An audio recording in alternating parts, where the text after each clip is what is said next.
What's up out there, my Mystical Illuminations family? Asar Interstellar here. I hope you're all having an incredible day, weekend, however this finds you out there. It's been a little bit of time for me since I made one of these videos, and to be honest, that's because a lot has been coming up for me personally in my connected community circles here, moving a lot of energies for people and groups and the collective and things like that, and it's just been pushing me to my limits. And that being said, I am here to give some awesome updates about what's been going on for both us on a personal level, galactic level, planetary level, and things like that to help assist you through your process and things like that. I may even get into some helpful techniques today. As usual, I have a lot to go over, so this video may be a little longer, as most of mine are. So I hope even though there's a length to it that, if you need to tune back into in parts or whatever, this is just how this information is guided to be presented to me.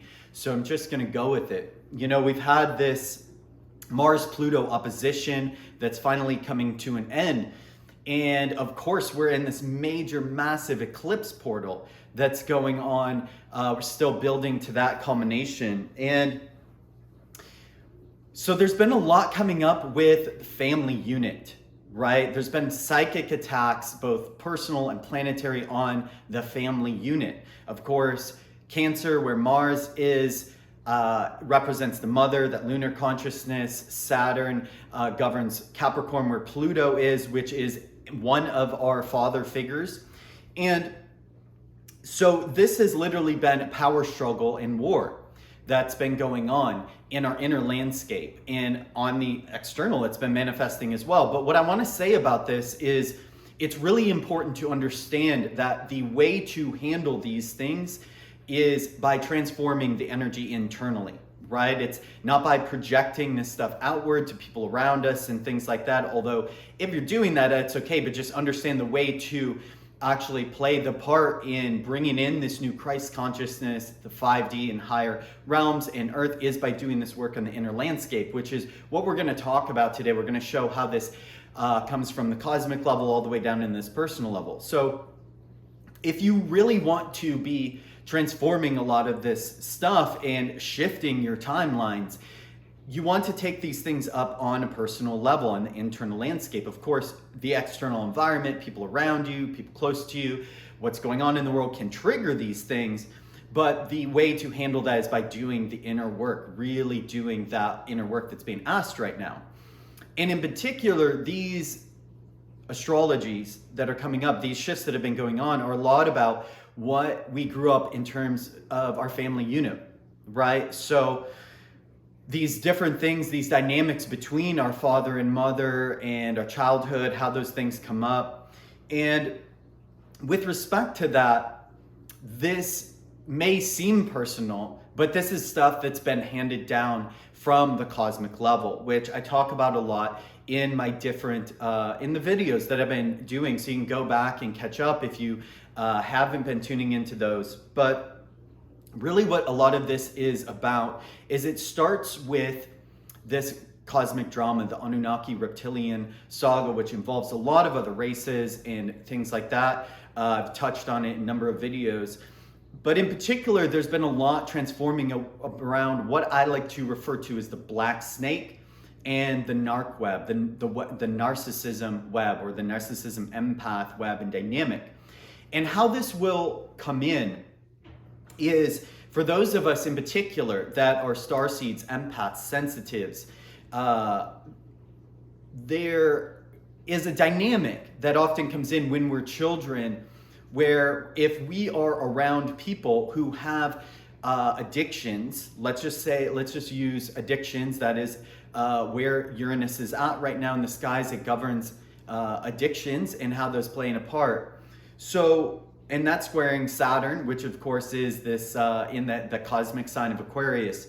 But what this manifests as is, as a sensitive, we come into this world and we have caretakers, people that are responsible for our lives to make sure that we can live and be safe and things like that. And as a sensitive, if we tap into their energetics, their consciousness, and they are not connected completely to source within that, that Father, Mother, God source, that divinity within, they will essentially be a host for what I like to refer to as the black snake.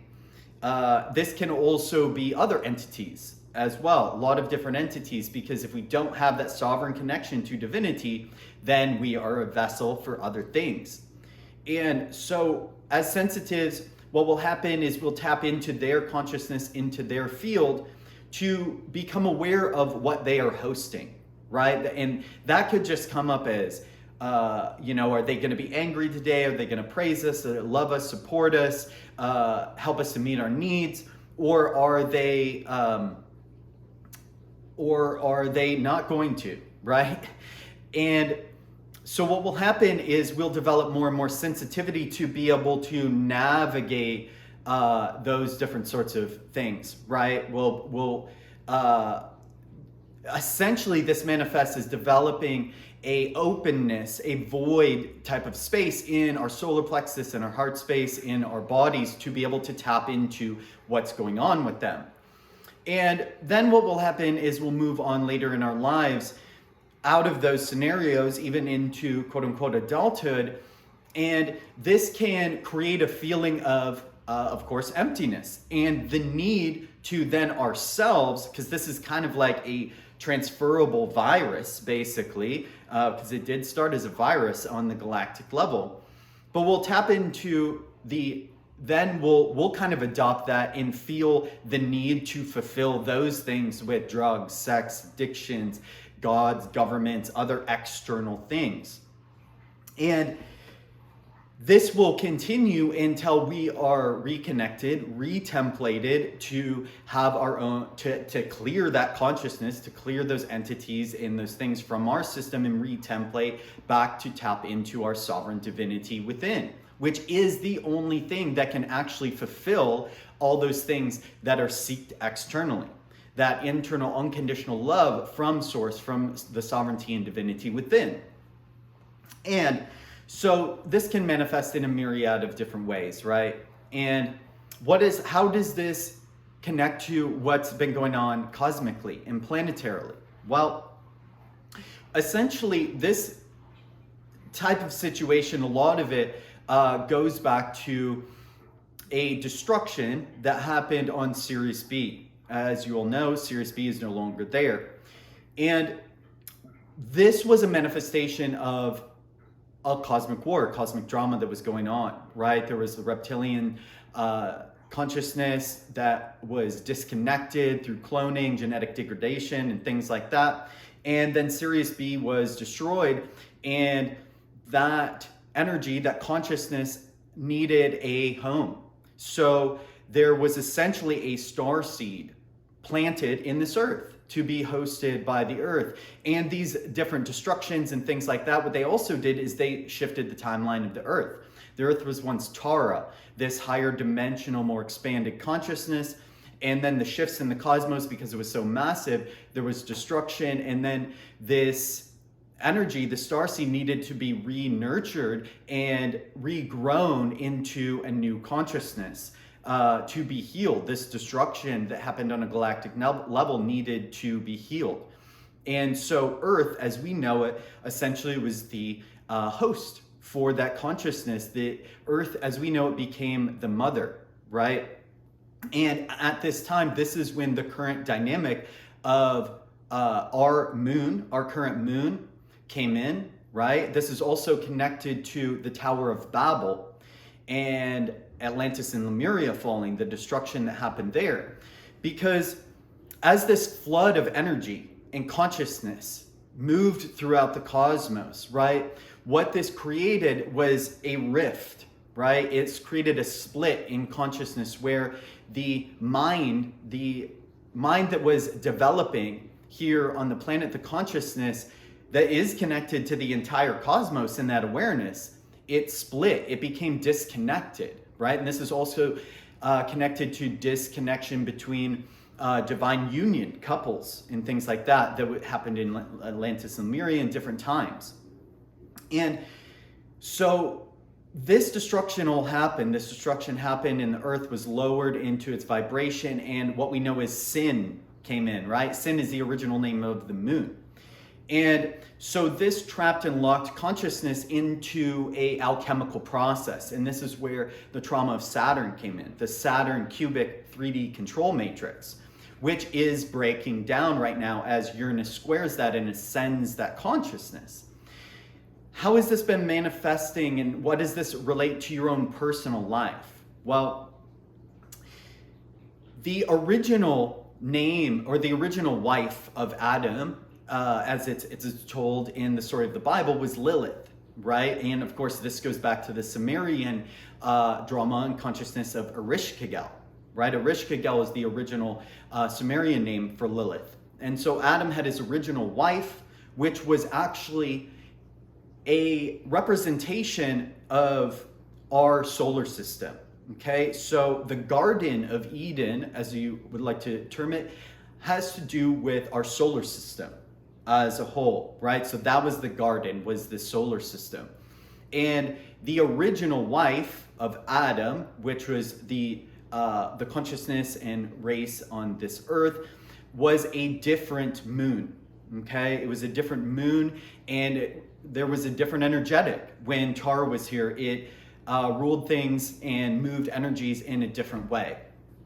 And this consciousness was without sin. It was without the moon. It was without that high and low drama of being ruled by our emotions in the way that we are ruled by now, which is why the moon is connected to the oceans and to the movement of our emotional energies, emotional frequencies. It's why Cancer is connected to the split in how the masculine and feminine works, and how couples work, and how families work, because the original connection was to that one pillar, right? So sin is essentially polarity, right? The positive and negative, the up and down, the sine wave, which is sin, right? And the original connection consciousness was in the middle pillar, right? So the positive and negative is the Ida in the Pingala, in the chakra system, the positive and negative, and then there's that original connection to the cosmos and to the crystalline core of the earth and Tara, and that's the central pillar, the full connected cosmic consciousness. And that's how things were originally, before there was this unfolding and this disconnection. And so this is why Lilith and Black Moon Lilith are connected to the feminine, and are connected to the moon as well. This is why it's Black Moon Lilith, and Lilith that is a part of the Asteroid Belt. And so how does this come in on a personal level? Well, you know, once again, if we take us back to being these sensitive children and things like that, we come into this world in this very tapped in consciousness. We're tapped into you know, in different layers and things like that, different amounts and measures depending on our birth and how that manifested and things like that. But as a baby, you know, we are inherently more tapped in. There's more of a feeling of oneness and connection when we're younger, when we're growing up. And then things start to shift. As we sense into our environment, we start to notice disconnection. That a lot of this begins with the Tower of Babel fall, which is the programming from the language. Of course, if you know the story of the Tower of Babel, the Tower of Babel is when essentially there was this fall, right? And all the languages split up, right? Well, the original language, of course, isn't spoken in words. It's not English. It's not any of these languages that we have now on the planet. There is a divine template, angelic languages, original indigenous earth languages, and things like that. But there's also the original language is direct cognition and psychic cognition, just being able to telepathically, empathically communicate fully, which we have a lot more when we're babies, right? And then through our environment, through programming, our parents and things like that, we start to be taught English, right? Or whatever our native language is. But essentially that language is limiting. And then we take on and adopt that program in our consciousness. And this is a fall, right? This starts to create a fall, which is the individuation. It creates the individual identity, which has to do with the transmutation, what we've agreed to come in and transmute for a genetic lineage, for the process as a cosmos. This is why we, as many as starseeds, agreed to come here and transmute this stuff to bring us back into this fifth dimensional and higher Christ consciousness of Earth, which is what is really prevalent right now in the cosmic field, in our Earth grid. And so we have this fall, we take on these languages and things like that. That same fall is why there is a connection with Sirius as well, because Sirius is connected to the Bronson-Wernicke centers in the brain. This is the language centers, right? The dog star. This is related to how the aspects of our brain that could be trained like a dog, right? You can look into Pavlov's dog experiment and stuff like that. It could be rewarded and beat and things like that to take these programs, right? So this is how this consciousness started to come in, and then there's this disconnection that we have as children, and then we start to take on those different things in our body, and this is where Lilith and the Black Moon come into play, because, and this is why that's connected to sexuality, and why sexuality is known as the original sin, and in the Garden of Eden, and these different programs that we have, because that original pillar, that middle pillar, is our own connection to the pure source, creative Kundalini Christic energy in our bodies. That middle pillar and our ability to use imagination, our psychic connection, our cosmic level consciousness to be co-creators, lucid dreamers, dreaming reality into existence as it once was on Tara. But when we come into this environment, so let's just say, for example, we are in the womb, and there's these different experiences that our mother and father have around sexuality. Maybe the mother is pregnant, and she's in this situation where, she really wants to have sex, let's say, but she can't because of the child. And that creates this sort of interesting kind of feeling of like, shame or guilt, or maybe things like that. Or maybe the father, the counterpart, wants to have sexual connection but can't because of the children and being in the womb, in that situation there. And this creates these subtle programs and things. Or maybe it's afterbirth.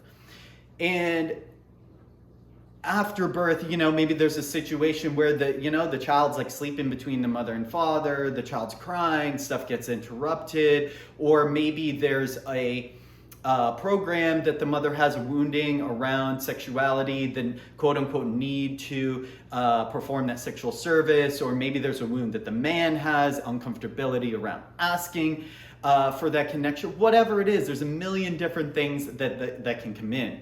But a lot of this has to do with the way that the child is connected to the mother, right? And this was like Lilith, Black Moon Lilith, the moon, it's all connected here, right? So we have this, let's say, source type of connection to that mother, our physical mother, right?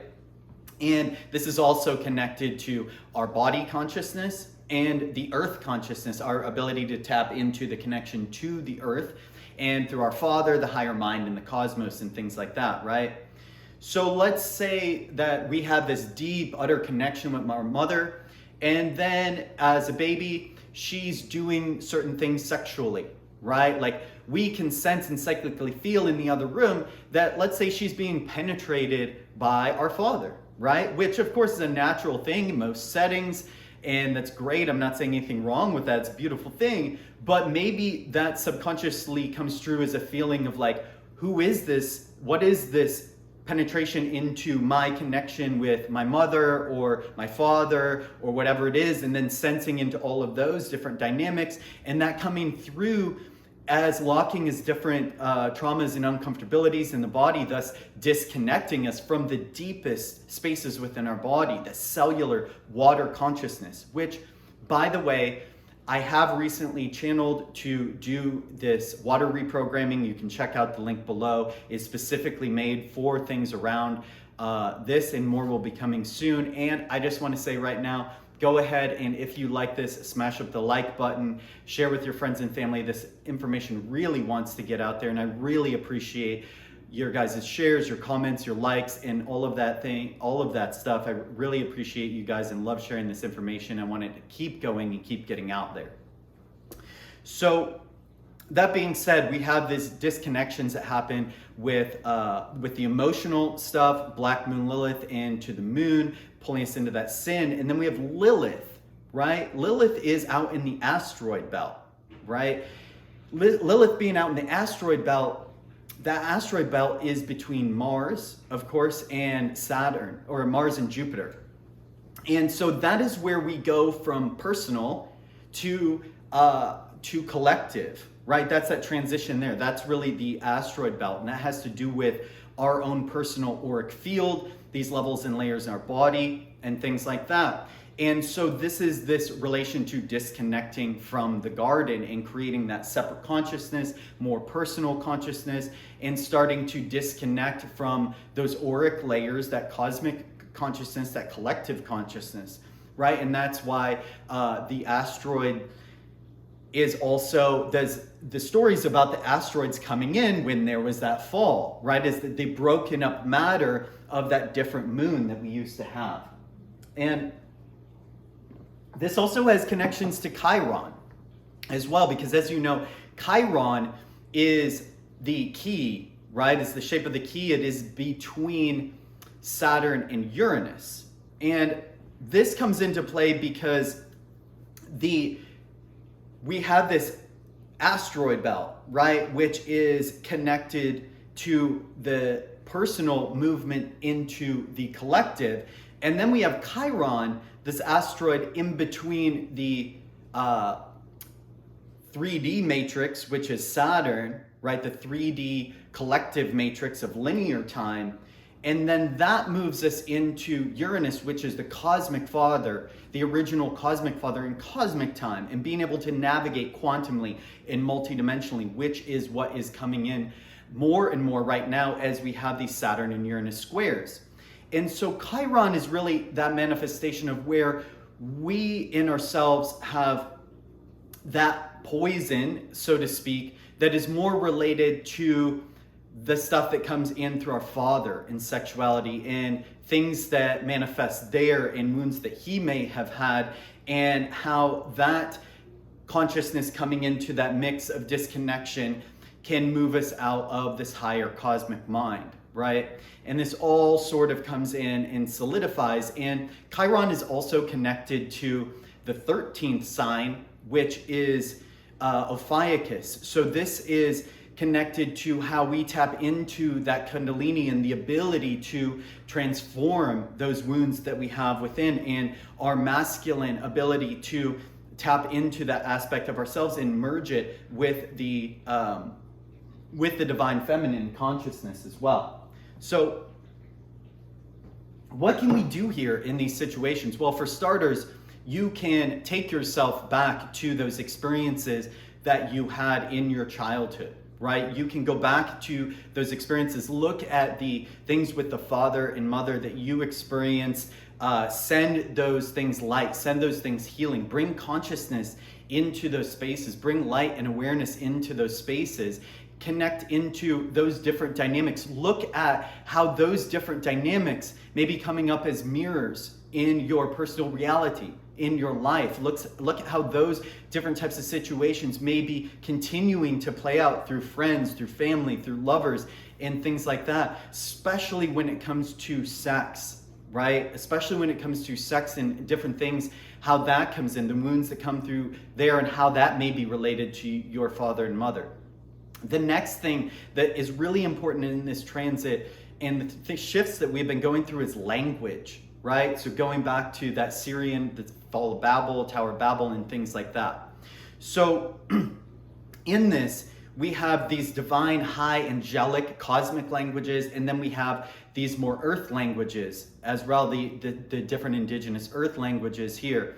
And these types of scenarios and situations where there was a beating, let's say, beating of people, of tribes, of communities, of cultures. There was intentional manipulation and degradation of these different languages, and the desire or the corruption to kind of breed them out and disconnect and implant these new languages, which really disconnect from that body and that earth consciousness.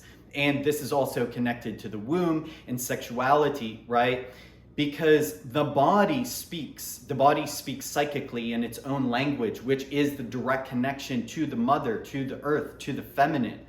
And the mother, the earth, the feminine, it communicates with us. The collective body, the planetary body, communicates to us through what's going on in our own bodies, right? If we feel uncomfortable in a certain area, we feel anger, we feel stuff coming up, this is also a representation of what's going on in different places in the earth. It's showing us where we can do healing within to help and assist the earth going through its healing process and to bring in this higher consciousness, right?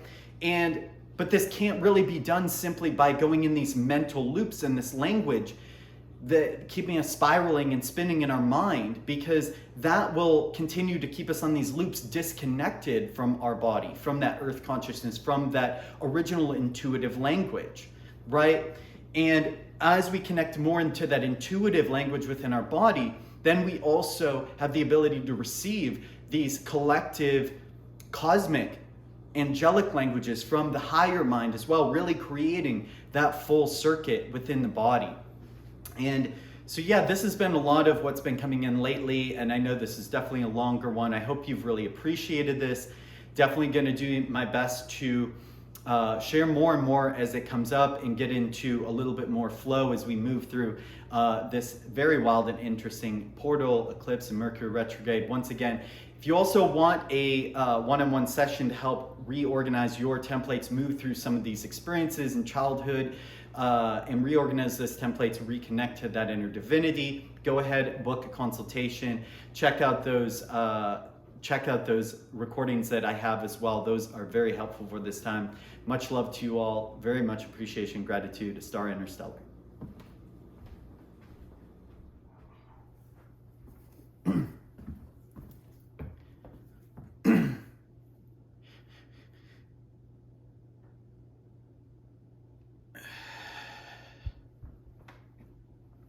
What's up out there, my mystical illuminations family? Star Interstellar here. And as usual, I hope you're all having a beautiful day out there. Man, we have really been going through some intense stuff out there, right? Especially related to this Mars-Pluto opposition that just kind of finished up. And I've been going through my own process, some really deep intense stuff moving for me, which is why I've been a little bit on pause in these videos. But that being said, I wanted to share with you all a few things about this process that we've been in, what it means for you on a personal level, what it means on the cosmic, galactic, and planetary level, and some things that you can do to kind of like help this process along, put it into perspective, and may even get into a couple techniques or something that may be able to help this process as well. So a lot of different topics today. So for starters, what has been really unfolding is the shifts and healing around family dramas. And of course, our family dramas on a personal level are also galactic family dramas as well. And especially with this Mars-Pluto opposition, this is like, you know, of course, Cancer is the moon in our mother, and Capricorn, where Pluto is, you know, a representation of one of our fathers, which is Saturn, that fatherly energy there. And this has really been bringing us through this process of psychic war, you know, and this psychic war has been happening on a planetary level. But how do we handle this? How do we move through this psychic war that's been going on? A lot of people, you know, they look at it and they kind of move these things to be like external, right? They try and take this fight outside of them. And I can tell you that the real way to move through this process is by knowing that this psychic war is about what's going on in our inner world. Of course, there are spirits, entities, interactions, and things like that that go on even in our internal psychic space with other entities and external things, and people bring us those energies to reflect that and work with that. But the main way to make these shifts and changes and bring this new Aquarian golden age, higher fifth dimensional Christ consciousness here is to do that work on the inner landscape. And the way that we can start to move through these things and triangulate them, of course, is looking at things that went on in our family unit while we were growing up, especially between our mother and father, right? There's a lot of things that go on inside a family unit that there's abuse, there's deception, a lot of things around addictions, alcoholism, drugs, all sorts of different things that happen in our family units. Addictions and how that's come up has been a really big one, especially with transforming this consciousness and disconnecting with this consciousness that I refer to as the black snake, specifically revolving around and connecting people into what's known as the narcissist web or the narc web, right? And essentially the way that this works is, you know, for many of us, empaths and starseeds and sensitives and things like that, when we're growing up, we create this, you know, for when we're around parents or loved ones, friends and family and things like that, that deal with addiction or really any sort of situation of looking outside the self for something that can fulfill us, save us, nurture us, care for us in a particular way, right? What happens is us sensitives, we open up this space in our heart, in our nervous system, in our solar plexus as a way to tap into what sort of spirits and what energies that those are caretaking for us that are essentially responsible for our lives. What sort of spirits are they holding? You know, are they in that energy of maybe abusing us, caretaking for us, honoring us, yelling at us, praising us, these different sorts of things. So we become sensitive to those spirits that are in them, because if they don't have an inner connection to divine Father, Mother, God source within, or source, universal spirit, whatever you want to call it, then they become a host for those energies, those entities, and those different things. And those entities and energies, they, of course, perform different manipulations and things like that on us. So we adopt these ways of needing to become sensitive to what's going on so we can navigate how to react or protect ourselves and things like that. And later on, when we move on from those spaces, that can also, once again, create this handing down of this virus, this infection connected to this black snake energy. And what that will do is, once we move on, as we mirror this and still have this space or this empty void feeling within us, then we can continue to adopt those different patterns and things like that of feeling the need for those external sources of comfort, of love, connection, different things like that, rather than sourcing that from the only place that can actually fulfill all of those things, which is our inner source connection to divinity that must be consciously reestablished. The templates must be reorganized and reconnected if we make that disconnection or have that disconnection there. So what is this related to what's going on now? Well, and what's going on a cosmic level? Well, this is where we get into different energetics that have also been coming up lately with, let's say, Black Moon Lilith, right? Black Moon Lilith, or even Lilith the asteroid, right? Because this is essentially a manifestation of the reptilian Anunnaki cosmic drama that I've been talking about in many previous videos. And so essentially, the best way I could describe this is, on a cosmic level, there was an issue that happened where Sirius B was destroyed, right? And Sirius B was destroyed due to the different Anunnaki wars and things like that were going on, connected to Orion and things like that. Sirius B ended up getting destroyed, and this led to the implantation of a seed, a star seed, so to speak, in the consciousness of the earth, right? Because essentially the way that